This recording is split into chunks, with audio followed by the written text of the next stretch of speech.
I just didn't think that I could handle it on my own, because I figured there was a lot that would go into it, and I know I probably wouldn't have gotten what I did by doing it on my own.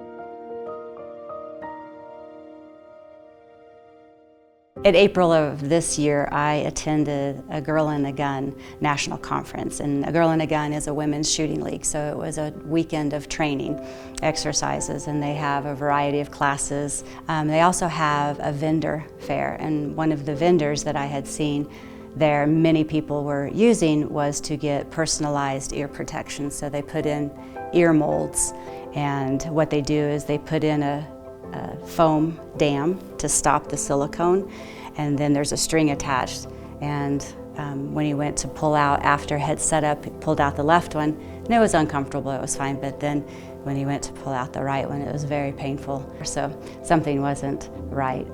Part of the silicone was stuck in my ear, and he could not get it out. And then the ENT came, and she tried for 45 minutes and could only get out little pieces of it. I went into surgery, and it took her about another 40 minutes to surgically remove it. She couldn't tell the full extent of the injury. It just felt like I had a permanent earplug in it, and I had lost about 30 decibels worth of hearing. She scheduled a 2-week follow-up appointment, and when I went back, then in looking at it, she was able to determine that part of my eardrum had actually come with the silicone when she removed it during surgery. So it was 3 to 6 months probably to heal, and if it didn't close, then there were procedures that could be done thereafter, but we just didn't know what was going to happen with that. So I consulted a friend who is an attorney and just said, would you recommend me following up with an attorney to see about getting at least my medical bills paid? That's what I wanted, because it was hefty going through surgery and then the follow-up appointments. And he recommended Robinson and Henry. And the first conversation was with John pretty straight away after we connected, and it was via Zoom. I submitted some paperwork, and that he would review it, and they got back with me in short order and said, yes, it's a viable case. We'd like to represent you if that's what you'd like to do. There was no pressure. It was, here's what we can do, and we're going to leave it to you. And if you choose, then we're right here with you to do this.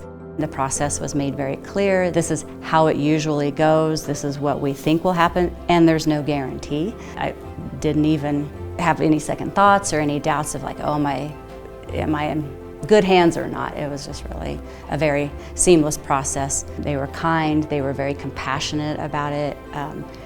They apologized, I'm so sorry that this happened to you. I didn't get that from the person, the vendor at the conference. If I had a question, I could call or email, and I got clear answers that were, again, very professional, and it was easy to see that the knowledge that they have. I just knew that I was in good hands. I just really am so grateful. I went into the process just hoping to have my medical bills reimbursed, so to have what came above my medical bills was just amazing, and so I'm just very appreciative of that. I would definitely and highly recommend Robinson and Henry.